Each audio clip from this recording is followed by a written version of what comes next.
Speech বুকটা কিন্তু তাদের শেখার পরিধিটা অনেক বেশি বাড়াচ্ছে, তারা আগ্রহ পাচ্ছে যে বিভিন্ন ধরনের জিনিসগুলো দেখছে, বিভিন্ন ধরনের রং দেখছে, এই জিনিসটা তাদের মধ্যে শেখার আগ্রহটা অনেক বেশি বাড়াচ্ছে।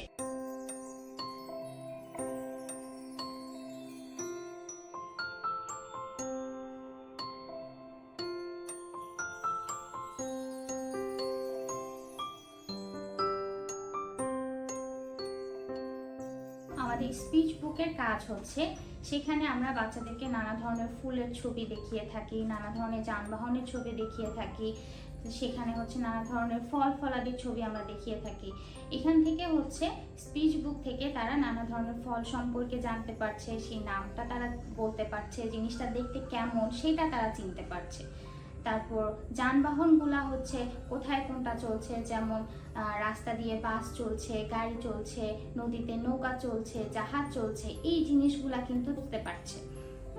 যেমন জাহাজটা চিনতে পারছে, জাহাজটা কোথায় চলছে, জাহাজটা নদীতে চলে, জাহাজটা সমুদ্রে চলে, পানিতে চলে। এই যে জিনিসগুলা বোঝা, জিনিসগুলা জানা, ছোট ছোট বিষয়গুলো যে তাদের বুদ্ধিমত্তাকে আরো বেশি বাড়িয়ে তুলছে, এই জিনিসটা এটার জন্য হচ্ছে আমাদের স্পিচ বুকটা কাজ করে।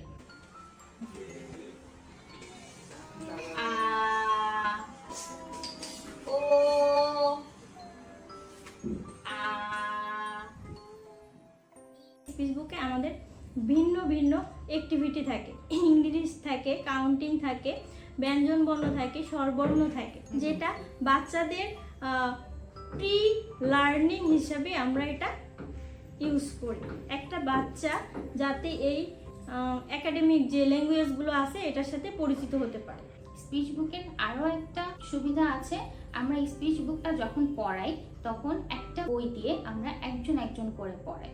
যেমন আমার ডান পাশে 4 জন স্টুডেন্ট আছে, আমার বাম পাশেও 4 জন স্টুডেন্ট আছে। আমি হয়তো ডান পাশ থেকে শুরু করব, বইটা ঘুরে বাম পাশে এসে শেষ হবে। এই যে একজন একজন করে আমি পড়াচ্ছি, এখানে কিন্তু বাচ্চাদের একটা সিটিং টলারেন্স বাড়ছে, তাদের অ্যাটেনশনটা বৃদ্ধি পাচ্ছে, তারা বুঝতে পারতেছে যে আমাকে অপেক্ষা করতে হবে। সবসময় চাইলেই আমি সব কিছু পাবো না, যখন আমার টার্ন আসবে, আমার নাম্বার আসবে, আমাকে তখনই বইটা দেওয়া হবে বা আমাকে তখনই খেলনাটা দেওয়া হবে। সেই পর্যন্ত আমাকে অপেক্ষা করতে হবে, আমাকে অন্যটা দেখতে হবে সে কিভাবে করছে কাজটা।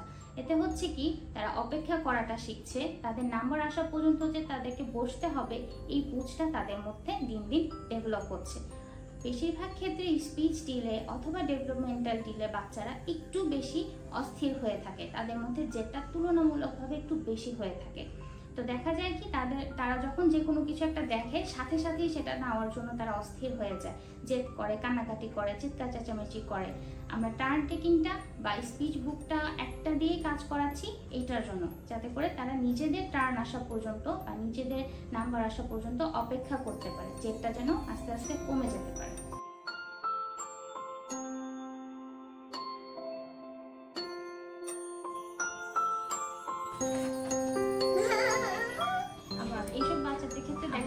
শেখার আগ্রহটা তুলনামূলক অন্যান্য বাচ্চাদের থেকে কম থাকে, বা আসলে তাদের মধ্যে শেখার যে কনসেপ্টটা, শিখতে হবে, জানতে হবে, এই কনসেপ্টটাই আসলে অনেকের মধ্যে বিল্ড আপ হয় না।